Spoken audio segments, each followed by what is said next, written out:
Well, hello, everyone. This is Janice Wright from the Garrison Public Affairs Office, and this week we have something very special for you guys.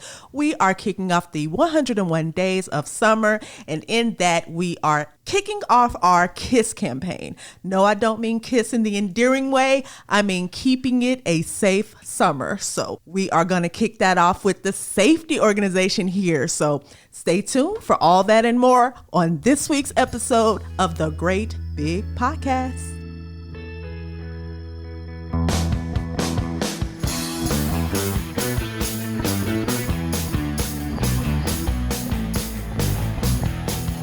Welcome back, listeners, and with us today we have a group of very, very specialized individuals from the safety organization. Would you guys go ahead and introduce yourselves? Hello, everyone. My name is Erica Payne, and I'm with Garrison Safety. Hello, everyone. My name is Lee Salinas. I'm with the Three-Corps Safety Office. Hello, everyone. My name is Abby James. I'm with the Three-Corps Safety Office. And I'm Michael Hampton, Director of Safety for Three-Corps. Nice to have you guys here. Thank you. All right. So as everybody knows, summer is fast approaching, and it is very, very important for us to keep it safe for everyone and have a safe summer, hence the KISS campaign. Again, keep it a safe summer. So what we're going to be talking about today is how to do that. What comes to mind first when we're talking about keeping it a safe summer? I would say water safety. Okay. Yes, because there's a lot of boating, a lot of, getting on the lake. Right now, Blora is not, open, but of course we still need to, be safe in other areas. So tell us a little bit about how best to do that. Just making sure you're adhering to, with a lot of the rain that's currently going on. Right. So a lot of places that you probably could have went to, the water levels have risen. So just making sure that if you are going to be out there, you're not drinking alcohol. And if you, try to practice safety as far as wearing safety vests. I know you could swim. Many people can swim. I can swim. But sometimes you don't know how deep the water has gotten. Absolutely. Because of the rising levels. So just wearing, safety vests and making sure your children are also wearing safety vests and you're staying vigilant, buddy system, that type of thing. Absolutely. And, not even in natural bodies of water, pools, things like that. I think we get very complacent, maybe even at a home pool, you think, oh, I'm comfortable. So I think that's a great point about wearing a safety vest, even pool noodles, things like that. Something I kind of want to elaborate on with the safety vest. A lot of people think that it's okay to just have it available on the boat. Exactly. You never know when an accident is going to happen. Those are intended to wear. Mm-hmm. They are for that situation that everyone thinks, oh, I'm that 1% it's not going to happen to.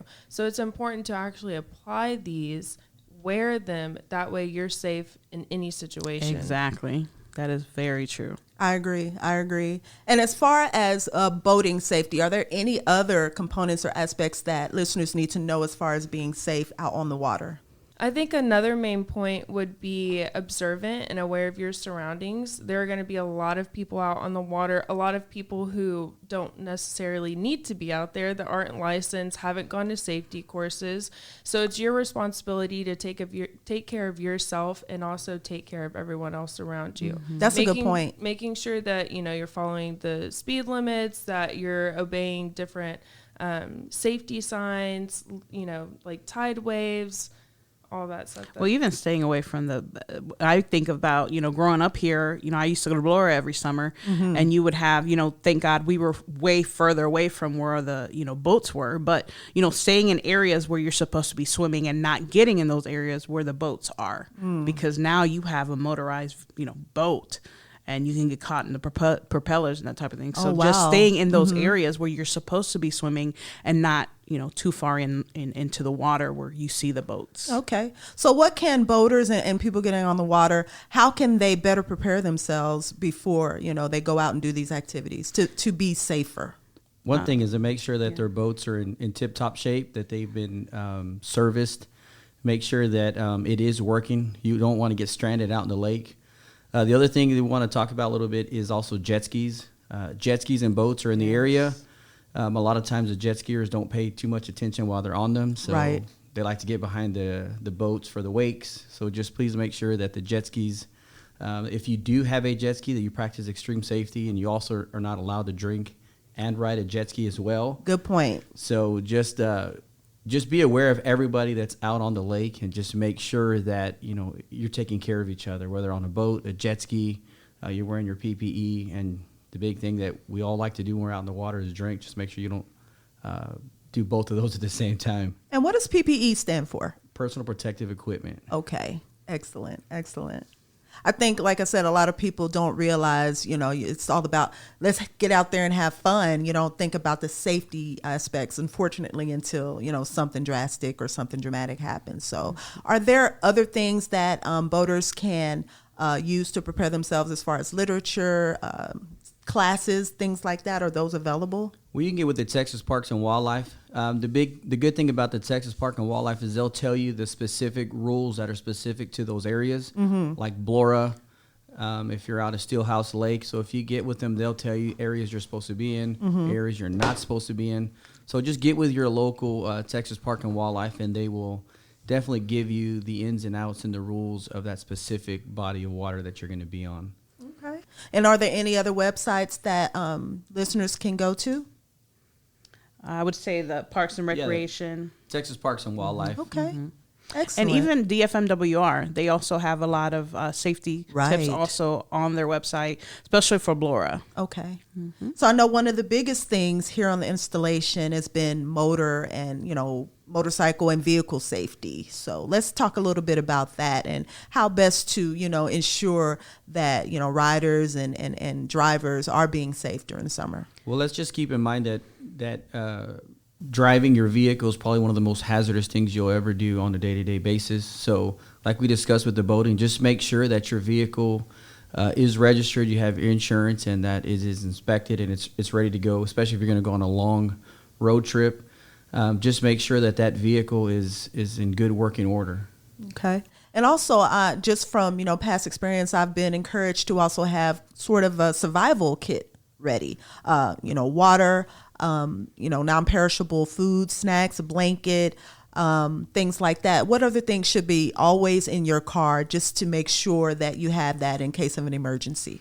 I would say like the triangle would kind of I can't the reflector. The reflector, yeah, just so you can let people know, because sometimes you might be in a rural area where you don't have like a lot of shoulder. You know, it's like 2 lanes, and Absolutely. so this kind of allows the people to kind of see visually that there's something going on, maybe to slow down. So that's a big one. A lot of people don't think about, but that to warn people off. Absolutely. Now, people can make their own first aid kit, or you can buy it, you know, from the store. And, you know, what do you usually need in there? I think you need sort of like an antiseptic, maybe Band-Aids. I think water should also be part of your first aid kit. Can you suggest some other things? Water. I mean, water is one of those things a lot of people think about, because obviously in the summer months you have dehydration. So that's a big one. But also if you need to wash out some kind of wound or something until you get, you know, emergency care comes, you can use that to kind of rinse something out. Other things that y'all can think of when it comes to the first aid kits? Well, the one thing is that I have in my vehicle is jumper cables. Absolutely. So do I. Jumper cables, first aid kit, in your first aid kit, Band-Aids, just antiseptic, antibiotics, things Correct. like that. I think even sunscreen would probably be a good thing to include. Because sometimes you might have to stand outside and wait for someone to come, you know, tow truck or EMS services. Yeah, absolutely. And as far as driving and the temperature soaring, are there any other tips that you can provide for the listeners to keep it safe while they're out and about? Because we know that traveling and everything increases drastically during the summer months. Well, speed is one of the as it warms up, people for some reason want to go faster, and just keep in mind that this is the leading cause of fatalities here on Fort Cavazos is vehicle accidents. So just please slow down, and then just make sure, like we discussed, you have all your first aid kit, you have your first spare aid tire. Kit. Absolutely. Make sure you have your spare tire in your vehicle, and make sure you have all the proper tools to change that tire. Absolutely. It might not hurt to learn how to change a tire. I might have to do that this summer. You know, it doesn't hurt to know how to do that on your own, so you never feel like you're without options. If you feel that you can't drive, and buddy system, if I'm at an event with my people here, if I see someone's having a couple of drinks, I might say, okay, let me take you home, like maybe call you a cab. The hop, I mean, absolutely. We have the hop now. Absolutely. So Please don't forget that we have the hop for you guys on installation. If you want to get around, you don't have to worry about driving. You can have a cocktail or two. If you feel a little bit inebriated, you don't have to drive. You can take the hop. So that is very, very crucial for you guys to know that resource is available for you. Yep. Yes. Please don't forget about the hop over the holidays. Another thing with summer coming around the corner, or it already feels like summer now it where does. we are. It's Texas. A lot of people are going to be taking vacations, making long drives. I know people like to head down towards the beaches, drive to Florida, wherever you're going in the States. Those are going to be very long rides. So you need to make sure that you're getting adequate amount of sleep, or that you have people to do a rotation during the drives if you're driving and you're not flying. So make sure that you're also preparing yourself mentally for that drive as well. Okay, so another thing that I am noticing more and more on the installation is people with motorcycles. That's a big deal here. And, it's also one of the, more dangerous ways to travel. So tell us a little bit about how riders can stay safe this summer. So the big thing is, so it is mandatory for soldiers here at Fort Cavazos to take the motorcycle safety training. That's one of the big things that's going to actually help them know what we expect here at Fort Cavazos.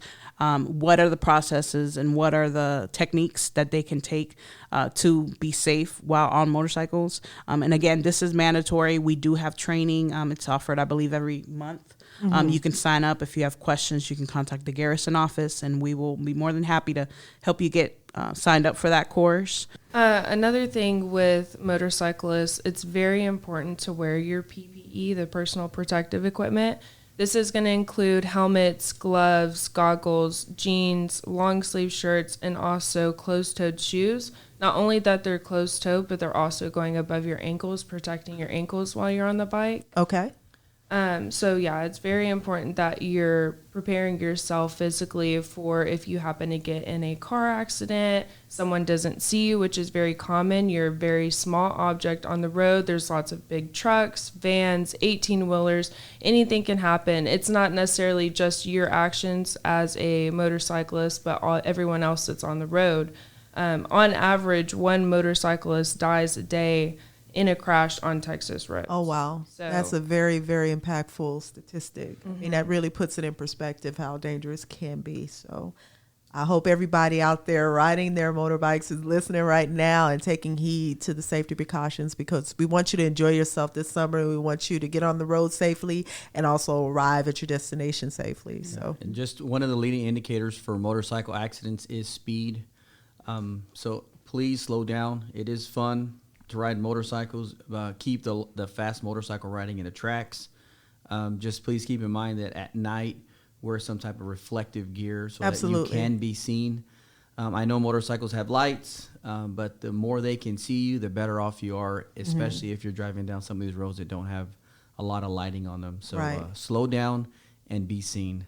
And speaking of reflective gear, I think that during the summer months, I know that I am out and about in my neighborhood walking a lot more. So it's probably really safe to wear reflective material when you're out walking your dog, biking with your kids. So that's also a great point to wear that reflective material so you can be seen and stay safe as well. Even in summer, you're going to have a lot of deer, a lot of wild, and even here, where the open range installation. Absolutely. So you have cattle grazing here. So you do have to stay vigilant, because all of a sudden something can come out in front of you. So so just be aware. I mean, it's a city. We like to think Killeen as a city, but we do have a lot of rural farmland, and you have these animals that actually get out. Absolutely. So Plenty you of do deer have to, in my neighborhood. And you have to get out and keep being attentive, because next thing you know, you'll have a cow or, some type of deer in front of you. And thinking about doing things like slowing down in the neighborhoods, especially because you know that kids are out playing. You have the deer, wildlife, things like that. So, just be cognizant and slow down around the corners and in the neighborhoods. Yeah. Speaking of wildlife, the other thing that we don't discuss very much are insects. Oh just my make God. sure in your work area I thought we were just going to leave that alone. But yes, the dreaded insects. Yes. Yeah, make sure that you have your bug spray if you're out. Absolutely. Out That should be in the first aid kit, bug spray. We'll add that one to the Yeah, first aid kit. Make sure you have some bug spray. Yes. In there, they have all types. They have sprays. They have little bands that you can wear. They have little fans that, whatever it is that you prefer, just to make sure you have bug spray. Absolutely. To protect yourself from those mosquitoes, from all those good rains. Absolutely. Like it's like they just feast. And for those of you that prefer the more holistic methods, there are plenty of mixtures and concoctions that you can look up on social media to fit your needs. Another thing I want to talk about is snakes. So we do have quite a few different types of snakes in Texas, including copperheads, rattlesnakes, cottonmouth snakes, which, if you're not familiar, they're also called water moccasins. You'll find them in the creeks, in the lakes, any types of body of water in Texas. I've seen them many of times while hiking, and also coral snakes. These have venom consisting of neurotoxins that affect your nervous system and your brain. So the symptoms can happen very quickly, running through your bloodstream. And so it's very important to be aware of what these look like and how to react whenever you are bit by one of these, and how to react when you have been bitten by one of these snakes. Another thing to keep in mind when you're camping is these snakes like warmth.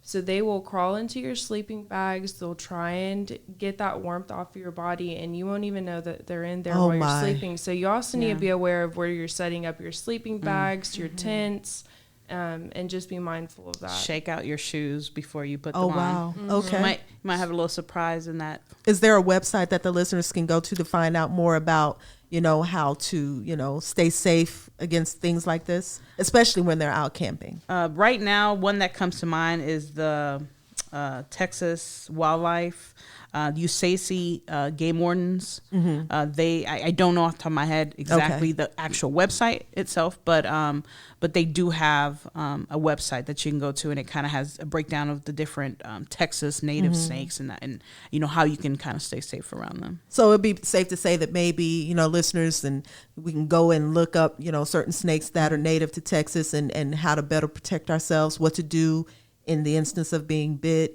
things like that, maybe how to, protect ourselves when we're camping, when we're outside. We do have the environmental folks. They are awesome, and they actually work with a lot of that. Absolutely. So that would be a great topic for them, because they can go into more in depth to kind of give you idea of what is venomous. Because a lot of times, with me, if I see a snake, I just stay away. Yeah, I think it's safe to say if you see one, don't approach it, don't try to capture it, just let it be, because you never know, what you're running up on. It could be a venomous snake and it could not be, but you can't tell. Exactly. So the best You don't want to get that close is to stay away from it. to see what Absolutely. if it is or not. So. Absolutely. The last little critter we want to talk about and really get into are the poisonous spiders. When you go outside, whether you're out in the field or you're at home and you're moving or you're sitting on something, just make sure to check your area. If you have shoes that are outside, a lot of people put their shoes outside so they can air out.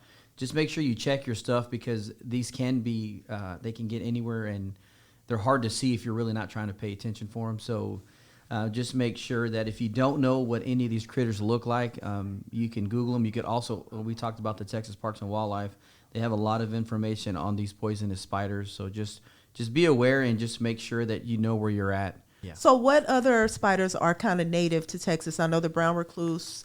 What other ones that maybe we should be on the lookout? The black widow at home? spider. Okay. We have tarantulas.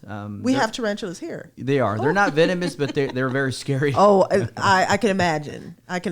Now, the black widow, are those likely to maybe turn up in the home, maybe in dark spaces like the garage, things like that? Yeah, I found one the other day at the bottom of the trash can. The trash can has a liner outside. When I lifted up the trash can to clean everything out, Right. There was a huge black widow there. Okay. Yeah, So- I found a scorpion on my first time ever. I've lived here since I was 6 years old. Wow. And literally found a scorpion crawling behind my night table the other night. That's the first time I've ever seen Oh, one in my. a house, and I was like, burn the house down. Okay, so what are some of the things, the average, resident, what are some of the things that we can do to kind of protect ourselves from those kind of, spiders and things like that getting inside the house? Well, the big thing is I want to make sure that we stress whenever you feel that you have been exposed to, bitten, or have been bitten, you want to call 911. That's the number one thing, because you don't know, it could affect, those toxins and those venoms could have an allergy as well. Exactly. Mm-hmm. Yeah, you never know. So the number one thing is call 911. And then obviously things to prevent them from coming into your home is obviously pest control is one, making sure that you're getting sprayed for that, making sure that you don't keep food in certain areas. Absolutely. Because I know last year we had a really bad case of ants. Fire ants were coming into my home all the time because it gets so hot they want to come in. Yeah. So just making sure, again, you're spraying areas, Just good pest housekeeping. control. Right. Make sure you maintain good housekeeping. That's picking up all food.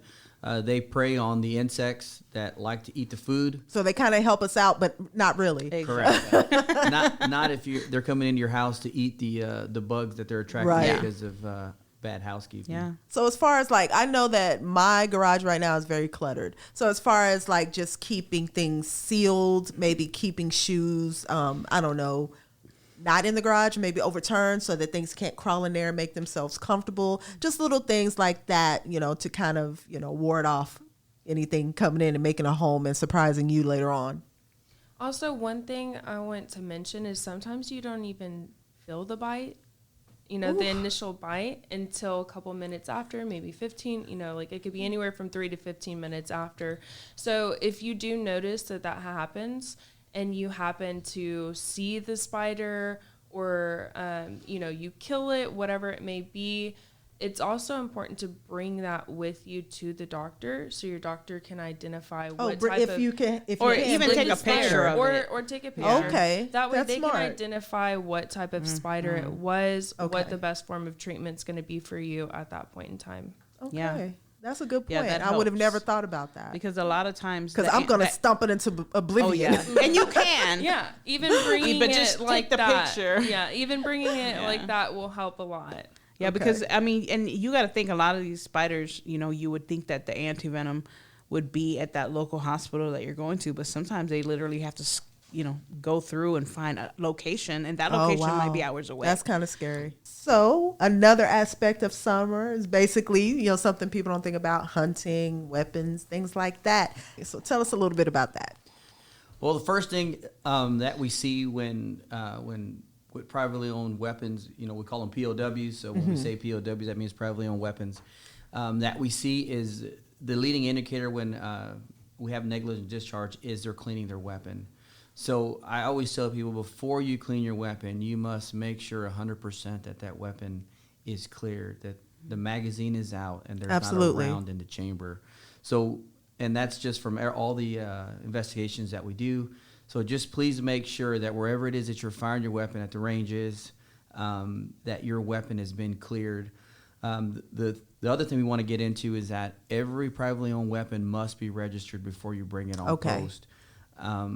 So make sure that you're going through the proper channels to make sure that privately owned weapon is registered, and that you're going through the proper channels to make sure that privately owned weapon is properly stored. You're not authorized to store your privately owned weapons in the barracks. So make sure that they are stored in the appropriate areas, that's told to you by your chain of command. So privately owned weapons is awesome. Having your own weapon is fun. They are fun to shoot, but just make sure that you're practicing extra safety with that weapon. Another thing about storage, do not store your gun loaded. Unload your gun. Keep your gun separate from your ammo. It can still be in somewhat close range of, worst case scenario. That you makes have to sense. defend yourself, but do not keep your gun loaded and laying around in the house or wherever you're living. Now, can you have a privately owned weapon in housing on the installation? Yes, you can, as long as it has been registered. Once it's registered, that's going to be the place that you store it. If you do have small children, please make sure that weapon is stored in a safe or in an area where it cannot be touched by a child. To this year, Fort Cavazos has had 3 negligent discharges on the installation.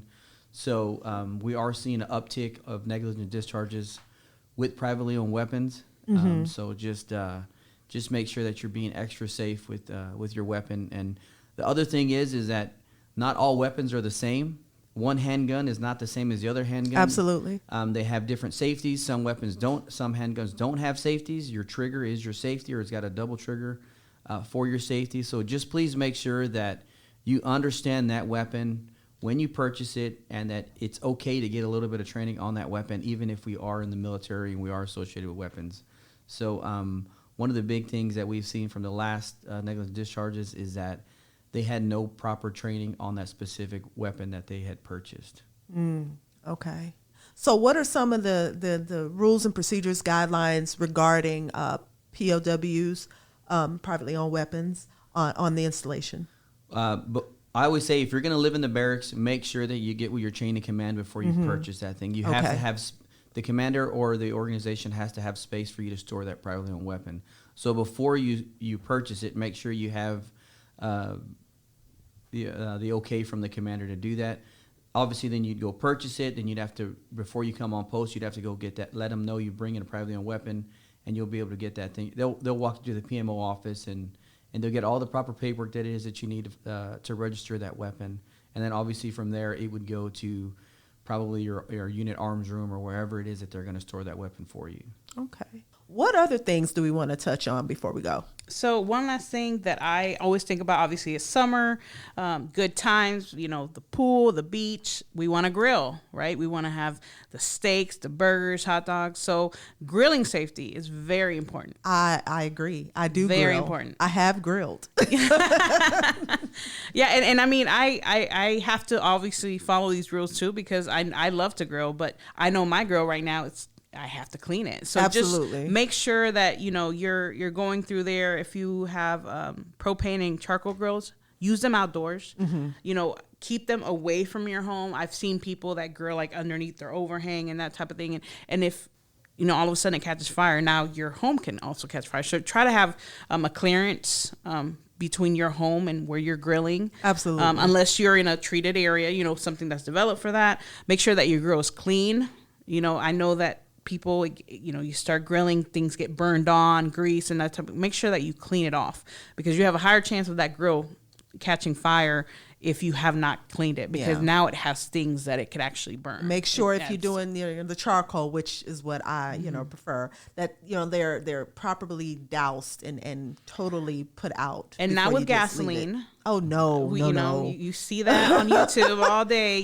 People, dousing it with all kinds of other fuel. Well, but make sure I don't want my food to smell like. I agree, but I think it's the boom. People want to see the boom, but that's not safe. So make sure that you're using lighter fluid, the appropriate lighter fluid, and those type of things. And do you have any? Yeah, and you can go down to your local hardware store and get you a little 5-pound fire extinguisher. Absolutely. Yes. So fire extinguishers Great are thing to have. Very cheap.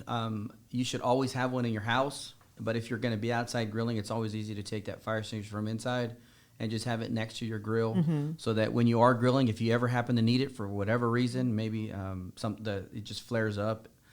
So just make sure you have a proper fire extinguisher in the area, so that you can utilize it if you need it. Right. And the other thing is, when you're out there grilling, just make sure that you're in the shade. You're staying out of the sun. Okay. Heat injuries. When you're next to the fire, obviously the heat's hitting you. Right. So it just makes things a lot hotter. You may not even know you're sweating. One, Absolutely. because you're grilling and you're having fun, but two, the heat will make you sweat a lot more. How far away from your structure or your house should the grill be safely?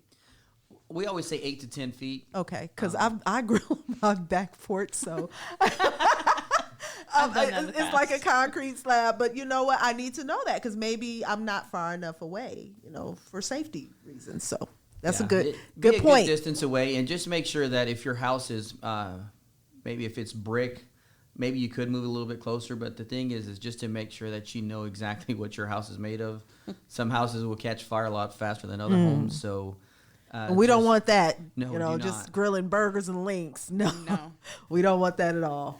Another thing I kind of want to piggyback off of Lee for is with the heat, there are going to be heat-related illnesses. This includes heat exhaustion, heat stroke, that can lead to dizziness, headaches, nausea, muscle cramps. So ways to prevent that from happening would be staying hydrated. Yes. It's recommended that you drink 6 bottles of water every day. Are you guys drinking 6 bottles of water a day?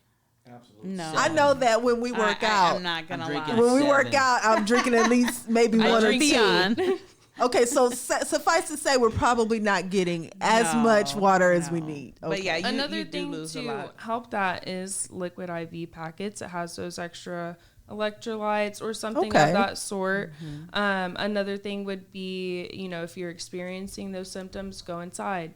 Find a shaded tree. I know we live in Texas and it only feels like it's about 5 degrees cooler when you're under a tree, but anything will help at that point. Okay. Another big thing is sun protection. Wearing yes. SPF. Yes, SPF, wearing light colored clothes. A lot of things that people don't typically understand about the sun protection is it only works for a certain duration. Reapplying does not mean you can stay out there longer. So sun protection, sunscreen, only does a certain amount. Using sunglasses, wearing long sleeve shirts, hats, or visors that cover your face are all very important aspects to incorporate as well.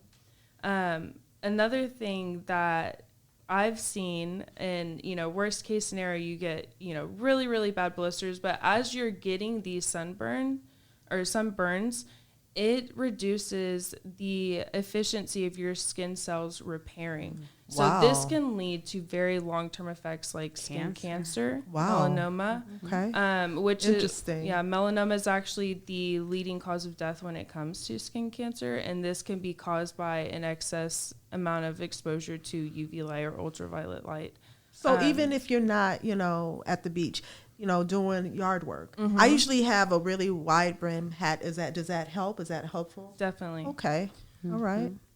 Every Good time I point. cut grass, I have a hat like you say, but I also wear, and you can get them at the stores. They're the very thin, long sleeve, shirts. They're Dry fit shirts. the dry fit shirts. That's what I Okay. was looking for that word.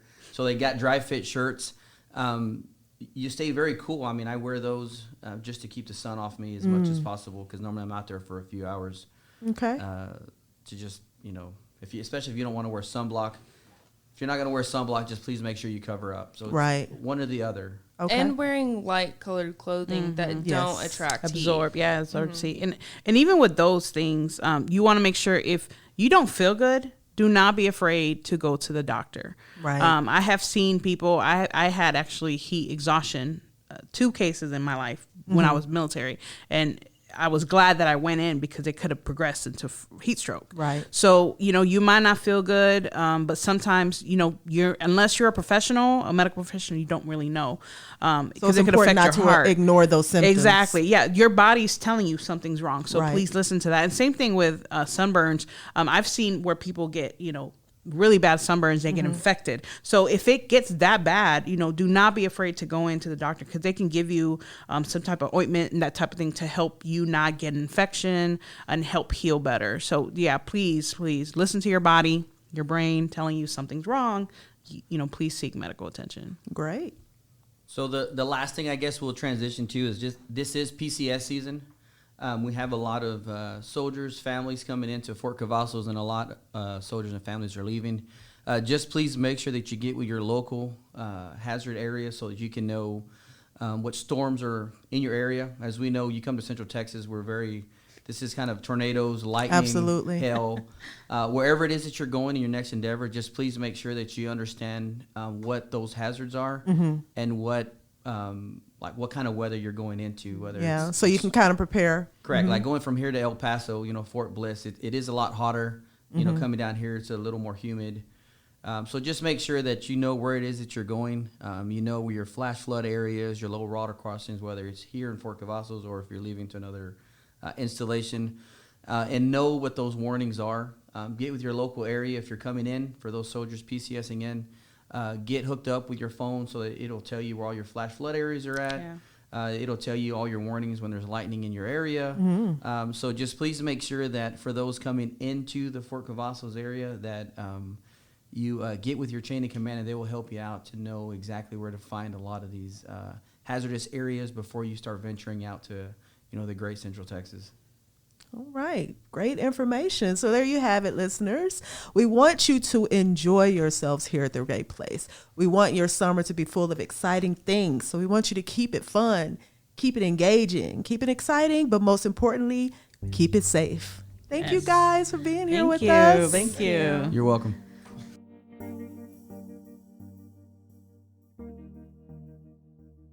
Hey Swaney, how's the range? Not so good, Sergeant. What happened? You qualified expert the last 3 times. Well, Sergeant, I did qualify, but But what? Use your words, Swaney.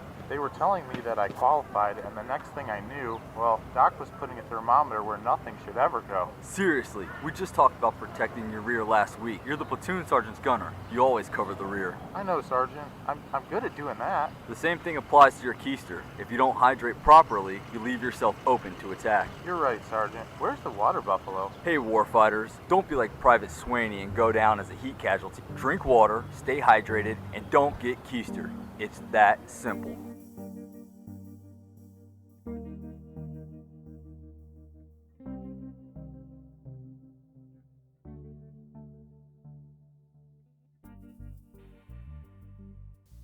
Man, I am so very excited about the rest of this series for the 101 Days of Summer and how we are using that to kick off the K.I.S.S campaign. Talking with the safety office today, found out a lot of great information about how to kiss it or keep it a safe summer. What do you guys think about it? I think it's a great idea to have a series and talk with a lot of the directorates and organizations just about how to keep it a safe summer. Yeah, so hey guys, this is Sean Davis with the Fort Cavazos Public Affairs Office. I think it's really interesting because I just recently moved to Texas, Central Texas, and Oh yeah, you're a newbie. yeah, there's a lot of things in down here south that are different than north when it comes to outdoors activities. So being able to kind of have that resource is a nice thing when I'm plotting and planning. Yeah. What about you, Brandy? You're new. Hi, this is Brandy Gill with the Fort Cavazos Public Affairs Office, and I am from Texas, from Central Texas. Oh, so you're coming back home. Yes, coming Okay. back home from Colorado back to Central Texas. And the best thing, in my opinion, about summer is obviously spending time at the swimming pools, right? Absolutely. Yeah, so we have some exciting stuff coming up this summer, but one of the favorites always is the swimming pools that are on post. Absolutely, and another reason why this keep it a safe summer campaign is so important, because it's those little things that we often take for granted when we're swimming, when we're boating, when we're doing all those fun summer activities, that if we're not careful, then things can happen. We talked about everything from spiders and reptiles to being safe on our motorcycles, even being safe in our vehicles, carrying survivor kits with water and non-perishable foods and blankets and things like that. So we really covered a lot of topics and to make sure it is a safe summer, that we can enjoy it without injury. Yeah, absolutely. Swimming is always going to be one of our summer fun activities that we have to be very careful. We have so many great lakes and reservoirs around the area, and we want everyone to be able to enjoy that, but just do it responsibly. Right. Because what's most important is going to always be the safety of our soldiers and our families. We want you out there in the community having a great time, but doing it in a safe way so that we don't have any accidents. And speaking of pools and all the, summer activities that involve swimming, I know that the pools on the installation are going to be opening soon as well. Yeah, that's right, Janice. We are very excited about the beginning of our swim season here on post and the pool season. Comanche is going to be open beginning May 29th through August the 11th, and they're open Wednesdays through Sundays from noon until 7 p.m., and on federal holidays from noon until 5 p.m. Sounds great. And then we have Patton Pool. They're going to have adult swim. Love it. Love it. 7 June through 30 August, and that's going to be on Fridays only from 5 until 10 p.m. So that's just for the big kids. That right? sounds really, really fun. I Yes. like that. I might have to try that out. I'll be out there with you then. Yes. And then on the weekends, Patton will be open Saturdays and Sundays from noon until 7 p.m. Love that. Love that. And of course, there's a small fee. There's a daily entry fee. So active duty, E1 to E5 is free, of course. Ages 3 and under for kids are free. And there is a $4 fee for all other authorized users with a, DID ID card if you can get on post. And also, if you want to save a little money and make it a little bit more convenient, you can get a $50 season pass. Ooh. Love it. For any more information on that, I think it's great if everybody can go to the DFMWR website Yes. or their social media pages. They've got lots of great information about activities throughout the summer, including our pool times and hours of operation. And good fun events that are coming up. Yes. There's always great things happening at the Great Place, such as the Great Place. And one of those great things is a dental assistant program that the Red Cross is sponsoring. So the Fort Cavazos American Red Cross is accepting applications for the dental assistant program, where Dental Health Command trains Red Cross volunteers in the basic skills needed to work as a dental assistant. That sounds very, very exciting. Sounds like a great program. Yes. So the program starts October 21st and runs through May 9th, 2025.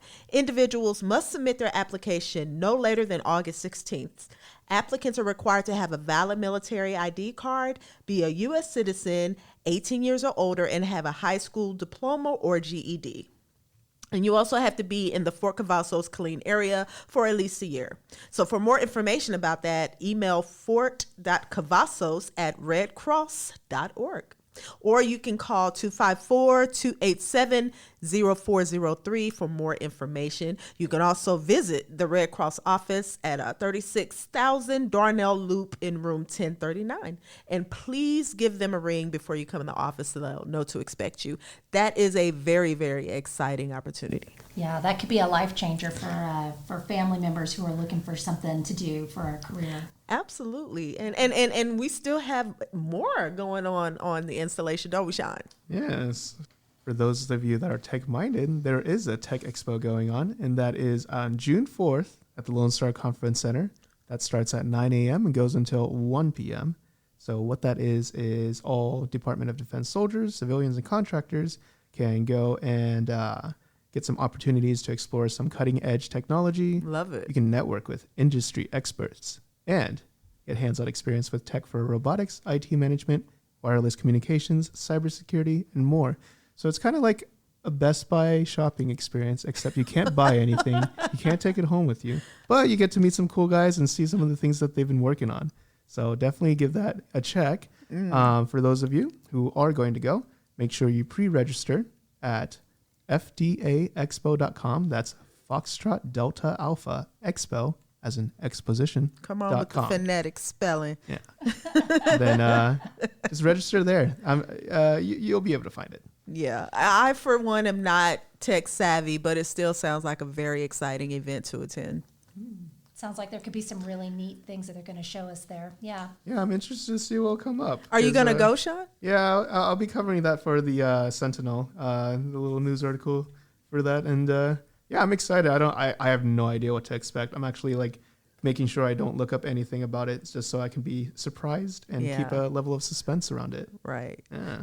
So I know the weather has been really, really crazy, but how was you guys' holiday weekend? Did you do a lot of fun stuff?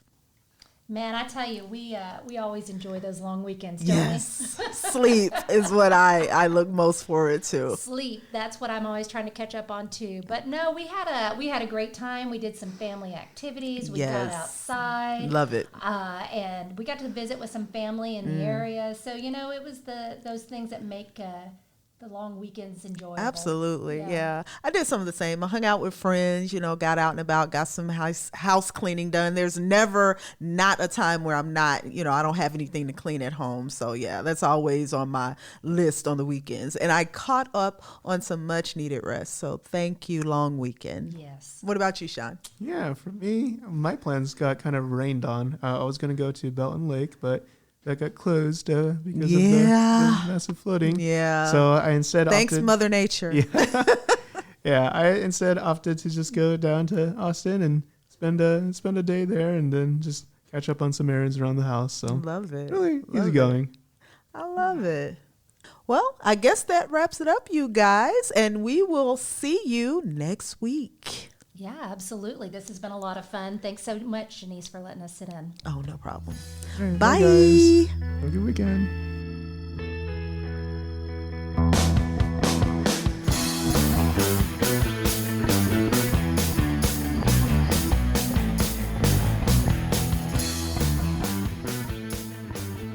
This podcast is a U.S. Army Garrison Fort Cavazos and Fort Cavazos Public Affairs production. Have a question or want to share some of your wisdom with us? Drop us an email at fortcavazos@gmail.com. You can follow us on Facebook, Instagram, and Twitter at Fort Cavazos Army. And as always, be sure to leave us a review